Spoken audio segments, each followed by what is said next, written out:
Welcome to the Steering Change podcast, navigating through the commercial transportation industry in Alberta and beyond, powered by the Alberta Motor Transport Association. Here's your host, Kelsey Hipkin. Hello, friends. Welcome to Steering Change, the official podcast of the Alberta Motor Transport Association, where we dig into the technology, trends, and tough decisions shaping the future of trucking and meet industry officials where they're at. We're bringing you a special episode today, a live recording from AMTA's November 12th regional meeting. Want to know more about regional meetings? Hit up those show notes.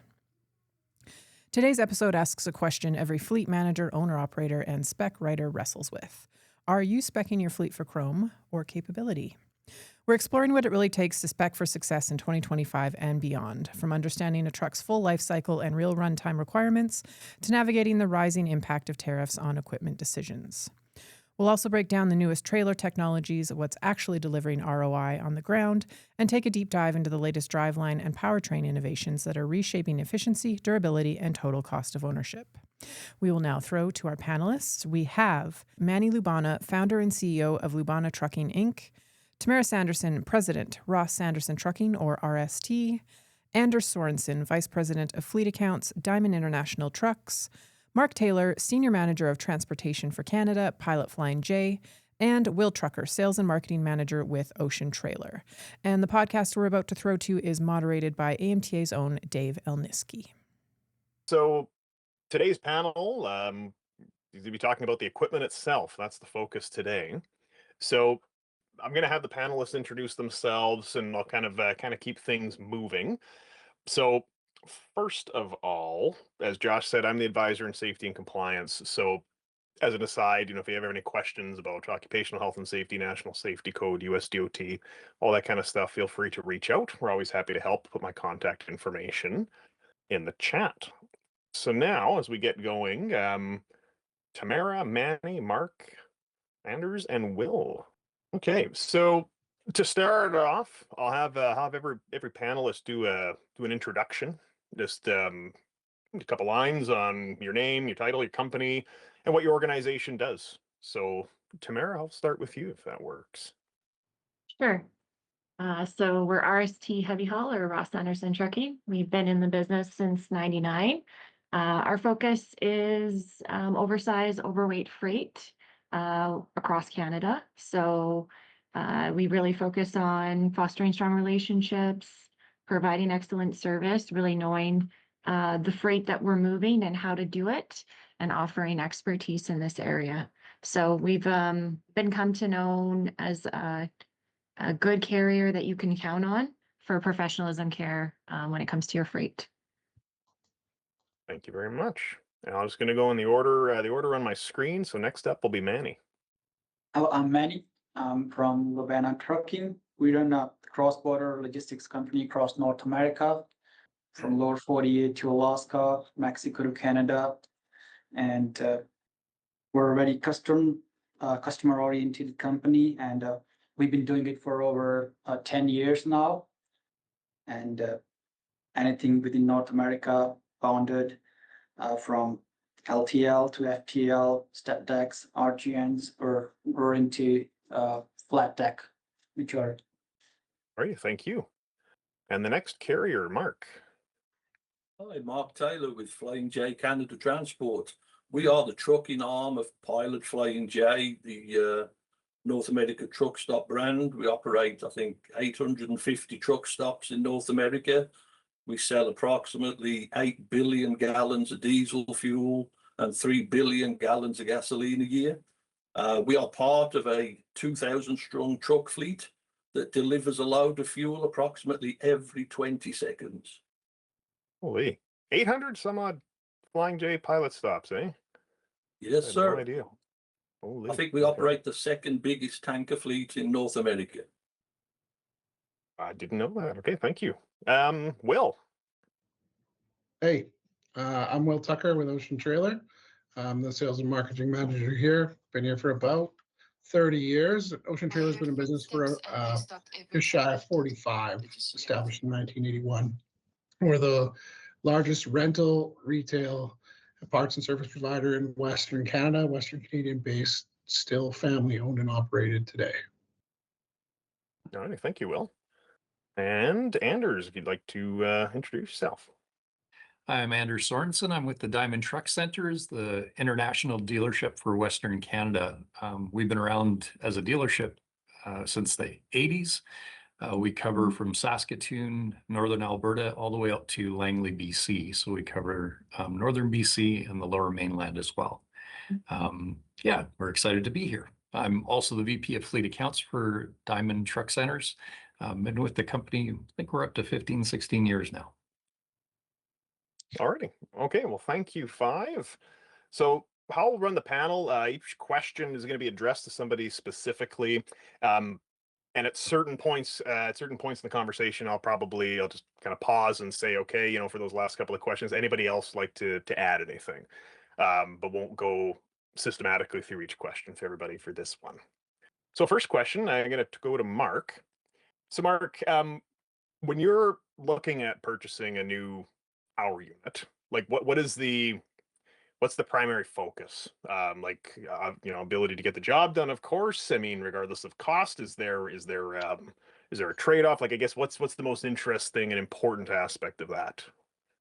The way the vehicle will perform over its lifetime. I mean, if you look at trucking, the only fixed cost you're really going to deal with is the cost of the truck. Once you've done the deal, whichever way you pay for the thing, it's a fixed cost per month. We are solely focused on the way it's going to operate and the lifetime cost of ownership of the vehicle. We want the best we can with regards to miles per gallon, maintenance intervals, and anything we can do to reduce its running costs, we can then plow back into the fleet and the drivers that operate them. Okay. And when you say like life cycle of vehicle, like what are you kind of time frames are you looking at? We typically dispose of trucks at the end of the extended warranty, which would be 4 years or 800,000 kilometers. Sometimes we'll run them into the 5th year, but it's what it costs us from the day it gets put on the road to the day it gets disposed of is where we put our focus. Okay. Yeah, thank you. Now, Anders, so in your experience, of course, working with a variety of customers, what are you know, things like aerodynamics, weight savings, you know, like drivetrain technology stuff that's kind of designed to optimize fuel and stuff. You know, to what degree do these things factor into purchasing decisions? And do you notice perhaps differences between the degrees to which these factor into some kinds of customers versus others, perhaps? Well, we've noticed that there's definitely been a mindset change in our customers, especially in the last couple of years. It's exciting to work with customers like Mark. He's a prime example of somebody who really wants to explore every feature available that can improve his fleet. And we all know the new 2027 EPA standards will bring huge price increases, and there's unknown tariff cost increases that are potentially coming. So we're noticing that customers are focusing on what they can control with their fleet. The total cost of ownership is getting higher and higher, and customers are looking for partners that they can help with overall cost challenges. And I find that they're really more open to exploring and adopting the new technologies that are out there. We're always excited to talk to customers about aerodynamics, drivetrain technology, and even the weight savings that you mentioned. When you look at these things, they can bring significant cost benefits to a company.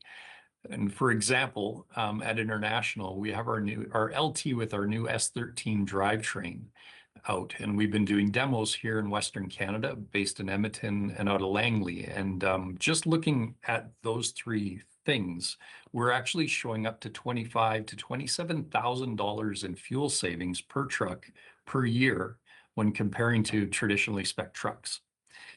Now, we also recognize there has to be a balanced approach for the different applications. So driver comfort, ease of maintenance, and fuel economy all need to be taken into consideration for sure.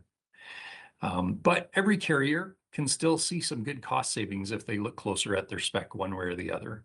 It's also important, this is where I kind of do a little sales pitch for the salesman out there, that your salesman really understands your needs, and communicating with them is super important. Oh, definitely. Okay. So Again, I'm kind of wondering then, so with, are there particular features then, like with the current, like, current focus on cost savings that are getting a lot of attention, or perhaps some that are kind of the first to be cut now? Like the things people are yeah, I don't want to deal with that. If I'm looking to save money, that's the first thing that's going to go. Yeah, if they're looking at saving money, they have to think outside the box. It isn't the same way of just buying the traditional truck out there. So we're finding that everybody is looking at, here traditionally in Alberta, aerodynamics has always been a fun topic to go over. People are more open to seeing what percentage of cost savings that can have on fuel savings. There are other things too that they can explore. When it comes to looking at putting more money back into their business that we can help out with for sure. Okay. And the next question, I'm going to go to Tamara. So Tamara, because of the kind of work that your organization does, heavy haul, do you have any unique must-have truck features, equipment features, things that perhaps, the drivers themselves have requested, or, are very popular, things they've implemented for, efficiency purposes, safety, anything in particular you'd like to comment on? We do have auxiliary power units, so this really helps to create a comfortable environment in the cab. So when it's obviously winter, you need heat, and then the summer AC. So this is really great because it reduces the unit's engine hours. So basically, it extends the life of the unit, or your rebuild time is going to be reduced, generally speaking. Power inverters are very high on drivers' lists as well, because it needs to support their health so they can live comfortably within the truck. Um, for us, doing regional work, good lighting. So whether it be in the front or extending to the rear of the unit, so it lights up their work area and obviously increases safety and efficiency in that way. From the compliance side, to make sure that we're staying compliant, we've digitized safety forms. We have a system for permitting efficiency, which is capturing their axle spacings and spreads and weight. So it just helps with communication and accuracy. Air gauges for weight indicators, a heavy haul driver really understanding the tear of their equipment, how much they can actually pack on their configuration, and really understanding that is really important when it comes to efficiency. There are a lot of advanced GPS systems too, where you can actually plug in your height, weight, length, width inputs, and then it can help assist when it comes to support your routing parameters or any restrictions that you need to be aware of. Those are some things that come to mind. Okay. And is that, you typically do you look for vehicles that kind of have a lot of these things with the vehicle already, or do you find for your kind of work you do, you're kind of having to customize a lot of this after you've purchased the unit? Usually it's in the rig up phase, so you're kind of customizing it right from like the get-go. Your APU, you really get your return on your investment when you install it, when you get the truck. The units can be up to $30,000. So you do get your return on investment, but the best time to capture your return on investment is obviously installation when it's new. There isn't a lot of grant programs and incentives when it comes to APU units because of their recognition and creating efficiency. So we've tried to capitalize on that as well. And the drivers really appreciate them, and it really adds to a unit. Like after that 5 years day asset life cycle, your engine hours are very reduced, which is a win-win. Sweet. Okay, so next question, really going to Manni. So still talking about the drivers, focusing on the driver here. In your experience, how much, I guess, driver comfort, image, the brand, the pride in the equipment, like that part of the vehicle, how much of that is a factor in recruiting and retaining, professional drivers? It has a very big influence. We believe the driver's experience begins long before the first mile. The comfort, safety, and pride a driver feels behind the wheel directly reflects a company's value. And I believe that is what keeps professionals choosing to stay with the company, where they're well respected, and where company also, we see driver comfort, brand image, and pride of equipment, not just as a recruitment strategy, but as a pillars of retention. So when drivers know they're valued, trusted with high quality equipment, and part of a respected growing brand, they don't just work for that trucking company, they build their career along with that company. And we spec every truck with the driver in mind, because comfort on the road translates into safety and performance. Like Tamara said, APUs, we do long haul into the US. So if the truck is running, suppose they're in Texas and it's so hot out there and they have to keep their truck running to keep the truck cool, it affects their sleep, and they are not as well rested as the guys who have APUs. It's not making a lot of noise, and they're getting well rest. And we're taking commitment even further by replacing all in-cab mattresses with the premium quality ones, so it can enhance their sleeping comfort for drivers, because they spend say 10 days on the road before they even get home, and rest matters. We want our team to wake up refreshed, alert, and ready to perform at their best. And when drivers spend these long days on the road, the little things like a comfortable rest space make a big difference in safety, wellness, and overall job satisfaction. And well-maintained truck that pulls into a yard represents brand built on integrity. Driver takes pride in being part of a company that stands for quality and accountability. And that pride shows in how they drive, how they present themselves, and how they interact with customers. And also, to maintain this standard, we typically replace our older units once they cross 600,000 miles. That ensures less downtime, fewer maintenance issues, and even reliability across our operations. And also, at the same time, the newer units also provide better fuel efficiency year over year, and reducing operating costs at the same time, while giving the drivers modern, dependable equipment they're proud to operate. Okay. Yes, I'm hearing a lot then about stuff inside the cab and inside the sleeper, for comfort and reliability. I'm just curious, are there any particular exterior features on vehicles purely from whether it's anything just for you kind of notice drivers seem to like, whether it's an aesthetic thing or anything on the outside of the vehicle that's particularly important? Particularly moose bumpers. So all of our trucks are equipped with moose bumpers. So it's a big factor. So if you don't have that and you're going north, it can be a disaster to send even a towing company out there, and then cost as well, and driver will be frustrated. And it's the good ones are costly. So we've been using the hood ones on all our units. And other than that, the headache racks, because we run into deck freight, we make sure they have a proper headache racks, and the closed ones particularly, so they're not getting dirty and then they get worn out. Okay. I On appreciate the that. outside, that's pretty much it. Other than the newer Volvos, we bought the newer ones. Windshields are very expensive, so it's like 2,000 a windshield.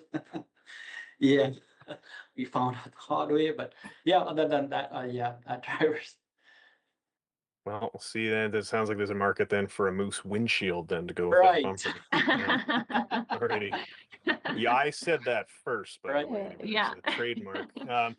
Anyway, okay, next question. I got to go to Will. So, Will, what kind of changes have you seen in trailer technology that helps professional drivers run safer on the road, and mitigating operating costs for the companies that are pulling the trailers? And also, even if there's features that just make some trailers nicer to tow and hook to and work with than others. So I've been doing this long enough that ABS wasn't a thing yet. when I was still renting on trailers. But now from ABS, we've got roll stability in place to make things safer when they're going on the road. So if the trailer feels any yaw left to right, it can apply brakes on one side of the road, other side of the vehicle to bring it back into time so it's not going to roll. Tire inflation has now become more standard on most trailers, and we're encouraging more operation with it. It reduces downtime for the driver. They get longer tire life. Operationally, we get better fuel economy. And drivers aren't walking around thumping a tire anymore with a hammer. They just got to look at a light. We've got telematics coming down the pipe. That's the new space race in trailers. Every trailer brand is offering it. Everybody has a different type that they want to push. But with that, you've got driver location, equipment location. When trailers are unhooked in a random yard, you can see where it is, when it is, and when it got there. You can set up geofences to let you know when your equipment was leaving the yard. So you don't have to worry about load safety then. With that, you can use it for remote temperature control, remote data download, especially when you're hauling food. And it makes it easier for your customer-facing info. And you can use that data from the telematics to schedule regular maintenance on your trailer or tractor fleet to know that, it's traveled X number of miles. We should get it in for a B service, or maybe we should look at the brakes or something like that. Those telematics, some of those programs also provide like diagnostic information on the systems in the trailer too. Like if it's running a reefer, it's got the stability control, like those different, like if they throw a code or something, is that? Yeah, with telematics on the fridges, the reefers, yeah, you can control the reefer temperature. You can turn it off cycle sentry. You can see what your fuel levels are at. If there is a code, you can remotely read it and see where it is. Okay. Well, I appreciate that. So next question, before we actually going to stick with Willie in this one, then I'm going to go to Anders. With the cost of equipment rising, like in recent years, when it comes to balancing like the appearance of the vehicle and performance, other features anyways, anything that's going to be a balance with cost, what are one or just a couple of ways that carriers can save money on operating costs, in your case, like focusing on the trailer? So if they're doing anything to increase trailer value and reduce trailer cost, it usually has a slight cost at the onset versus outset. So it's going to be things like put bump rails on the outside of the trailer, so when it's getting parked, it's not taking as much damage. It's going to reduce cost for repairs down the road. We may change from a tier 1 level tire to a tier 2 tire, so from a Michelin to a General, something like that. Customers have been switching away from the aluminum wheel to save some money there. It does increase weight slightly, and your visual appeal is not as great, especially 6 months down the road. But those are the things we're seeing guys do to take some of that out. That makes sense. So Anders, then, same kind of question then. With rising costs, what are you kind of seeing? People trying to balance cost, appearance, performance. What are some ways carriers can save money without giving up performance? What should they be looking at, I guess, is the things to perhaps cut or buy if they're going to save the money in the long run? I mean, go either way.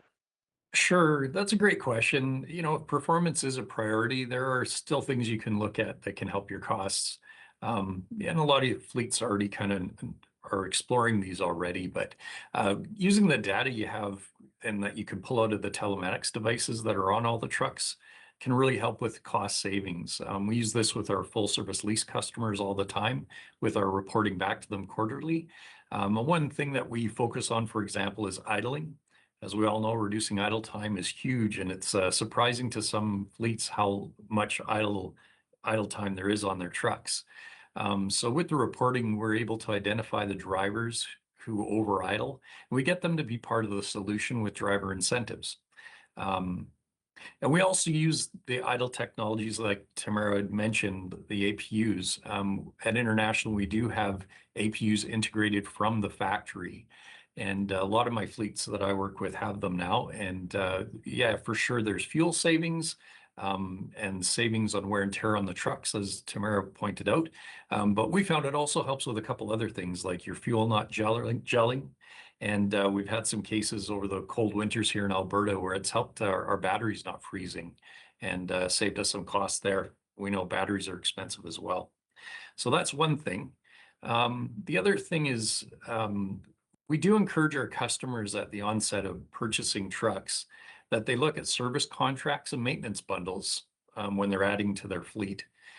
Basically, it's locking in today's maintenance costs for the time of the service contract. You don't have to worry about the parts and labor maintenance increases that you would see over time. And there's lots of options available with all the OEMs. So is that kind of like an ongoing service then? So like, I mean, so like the vehicles have telematics, obviously generating a lot of data. Is that something that then you as the dealer is then assisting with potentially, if an organization wants it, with actually then interpreting and using that data? Yeah, with our full service lease customers, we've been doing that for a Okay. long time. But I find too, customers are very sophisticated and their telematics devices and the information they can pull, they're well versed and there's a lot of data available to them to analyze as well. I'm sure every one of the OEMs would love to work with them to analyze it too. But yeah, it's one thing to look at for sure. Okay. So before we move on to the next question, we've kind of talked about different spec'ing, return on investment, costs, features for appearance, cost concerns, how to save money. Before I just move on to the next question, would any of the panelists just like to, do they have anything in particular they want to share? It's kind of like before I move on. All righty, hearing none, I'm going to go. Well, Will, what modifications are you seeing clients make on trailer equipment, or request or things like that? I mean, we've kind of talked about things to save money, but is there any trends you're seeing in terms of trying to maximize a trailer's capability, whether it's weight saving features, aerodynamics, any of that? We're all going to side skirts now. That's a standard under anything for fuel economy and requirements to run south. But there are some new like future tech stuff coming out that we're going to start seeing guys install, like ITEBs or EBS versus ABS, which is electronic braking systems now coming on trailers. It's going to be drive-by-wire to make it safer and more future-proof. Freightliner and forgive me, another one of the truck manufacturers has now standard CAN bus harnesses on their tractors.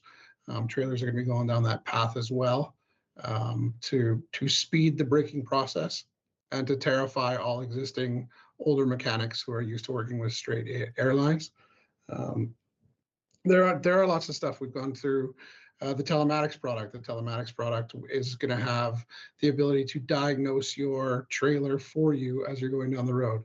You should change your brake pads. It'll have a sensor in the brake pads. That's being tested now and in use in some use cases in the US. Hang on one second here. There's lots of future stuff coming. We're right in the middle of it. I think Stay tuned, I guess, eh? And yeah. don't get too We're in a weird comfortable. transition phase right now with all the tech that's coming out, especially on the back of the piece. So then, Tamara, when you're looking at equipment, we kind of, we heard from Manni a little bit ago about the impact the equipment on their drivers. In your experience, how important is the appearance of the vehicle, truck, trailer, both? Like, is that a factor in retention and recruitment and with your drivers? Yeah, it definitely is. It really connects to your company values. So if you think of just pride, professionalism, respect, and even for us, like we do a lot of new sale units. So you can think of an excavator showing up to a site. It's beautiful. It's just out of the wash bay. It's been rigged up according to the customer specifications, and that rolls in on a truck that's in disrepair, or the driver's doing on-site repairs to unload or something like that. That it creates a very different perception of how seriously you take what you're doing and how much you care about what you're doing. So appearance and actually maintenance go hand in hand. So if you see a truck that's, unkept, is it getting regular inspections? It kind of leads to those questions. And I think DOT and compliance officers can even speak to that.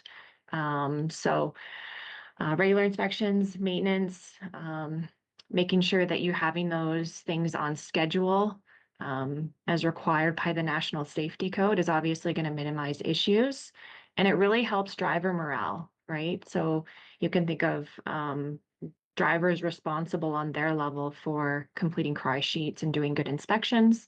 They're not mechanics, but those are within their responsibility. So if they're writing up the cry sheets, their unit's getting repaired when they're going in, all of this is going to make sure that your asset is going to show up on site. It's going to be clean, it's going to be efficient, it's going to look sharp, and it's going to affect the driver attitude. So we want to encourage drivers to have a sense of kind of ownership, kind of that owner-operator mentality.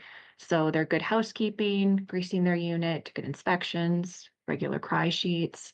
All of this is going to translate into how they operate their unit on a day-to-day basis. So yeah, it's very important. Is that, yeah, so I guess the outward appearance of the vehicle is also kind of a way to perhaps signal that, hey, what you can't see is in just as good shape too. Absolutely. So I guess then that's what I'd kind of pitched, and we talked a lot about like driver comfort features. Just out of curiosity, any external, purely aesthetic things on the vehicle that you find are particularly popular? For me, it was always lights. If I had any opportunity to add lights to a truck, I would add lights to a truck. So I'm just kind of curious what that. Yeah, so that I would say that that's true. Like we don't actually like to have a lot of lights because of the maintenance aspect of it. So trucks in general require a lot of repairs and maintenance. So it just adds a lot of maybe unnecessary shop time. So we like to have lights, but we like them to also be compliant. And in certain jurisdictions that you go into, having lights in the wrong areas can attract attention. So we're mindful of that, and we really put the emphasis on the unit being clean and efficient. If you have more lights, there's more things to repair. There can be potentially more downtime, or if you've got a light out, it can attract DOT attention. So really safe, clean, and efficient. We like our drivers to maybe customize their trucks with putting their name on the door, or maybe helping with the color scheme at the outset of ordering the unit. But as that is adding like chrome and lights afterwards, we really caution drivers on that. We do like to have really good headlights. So like heated headlamps and lights is something that can be really important to drivers. So in any ways that I guess we can accommodate them, we definitely do. Obviously, everybody loves new iron. So, swapping out your assets and maintaining them well, all of that is going to play to the driver comfort and what they like. But yeah, I would caution on a lot of lights and chrome because there is a downside to that. Well, that probably explains a lot of the no's I got when I made those requests. Yeah. Okay. So Mark, we're gonna chat a bit now about technology, safety, efficiency. We've seen a couple of posts on LinkedIn about Pilot Flying J's experience testing a variety of power units, different OEMs. So I don't want to start a brand fight because, but at the same time though, are there any? Can you share some, perhaps key technologies that your fleet is integrated or is looking at, or is perhaps stood out as being particularly impressive as you're kind of experimenting? Yeah, I mean, even though we're considered a large carrier, we in no way buy out-the-box fleet spec trucks. Driver comfort and driver safety are paramount to us. So over my 19 years here with Flying J, we were one of the first fleets to go completely electronic logging devices across Canada. We were right up there with the very first ones to install driver facing and road facing cameras. That one, after we got over the initial grumbling from the staff, that probably had the greatest impact on our road safety. Oh, driver facing's big. Yeah, it really is, especially with the AI and stuff. Yeah. If anybody on the call that wants to chat about that, please talk to Mark, talk to us. There's so much to that. But sorry, can it carry on? Yeah, it also comes with a lot of responsibility because there's a lot of videos that you have to take action on. So there is a flip side to the great side. Right now we utilize SAMSED, who I see as sponsoring the meeting today, and they offer a driver safety scorecard. And it's mandatory that each one of our drivers has to maintain a score of 95 or higher to meet the company standards. And that uses various telematics from the trucks, hard braking, did they activate the roll stability? We've had Bendix wingman systems in the last 3 rounds of trucks, so predictive cruise control, blind spot sensors. The latest new trucks now even have the lane departure assist, which takes some getting used to when guys first get into a Super B with that system. Down in the US, they're running a huge pilot scheme now with the Mirror Eye camera program, which is proving to have great success with increased visibility by removing the mirrors from the trucks and installing this camera system. We've done lots. I'm very fortunate that Pilot Flying J want to run the safest fleet on the highway, and they will invest in every safety component that the manufacturer can come out with, to be honest. That's good to hear. No, that is good to hear. So then, Manni, knowing then that your fleet's operating across North America, Right. can you perhaps, are there any different kinds of technologies, similar to the question to Mark, like stuff Right. that you're using that help kind of mitigate risks on the road with more of a, focus on safety that you're finding particularly promising or effective? Yep, we're using Motive as they're using Samsara. They're like apple to apple in the ELD and AI dashcam industry. So all our equipment is equipped with Motive AI dashcam system. These systems automatically record and flag critical events such as hard braking, say if driver crosses a red light or stop sign roll through, or animal strikes. Each event is stored in a video evidence, allowing our safety team to review, coach, and continuously improve driver performance.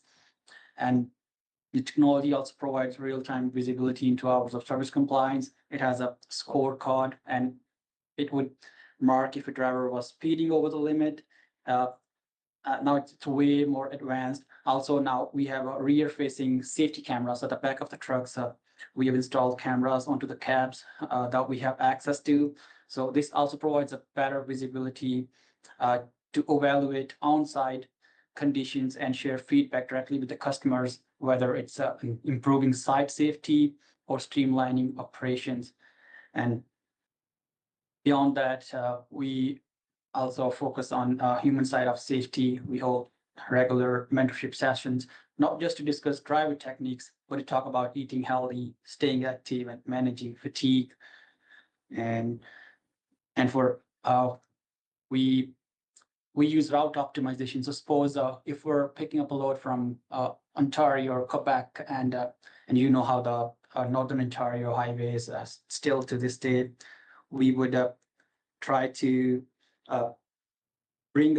we factor road conditions and weather and driver safety. So in the winter months, we would bring our loads inbound through the US to the BC. So that comes into the route optimization, and it's more efficient and safe. Other technology, new trucks are coming with blind spot sensors, so that's a great help there. And heated windshields, so they're great help in the snowstorms from freezing wiper blades and stuff like that. Alrighty. Okay. Well, thank you.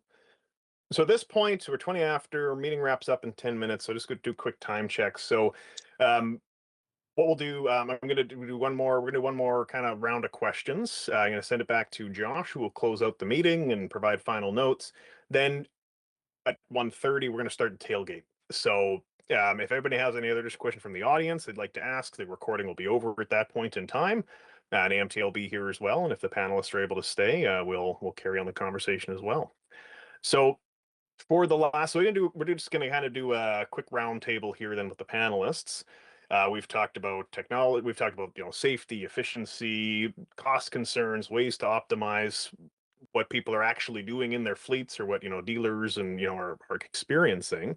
So we've covered quite a bit. So when I'm just going to go through the panelists here, and if you have anything you'd like to add in particular that you think, small, medium-sized carriers should just kind of, like, the things perhaps they should be watching when they're speccing, or perhaps common pitfalls. So Tamara, I'll start with you.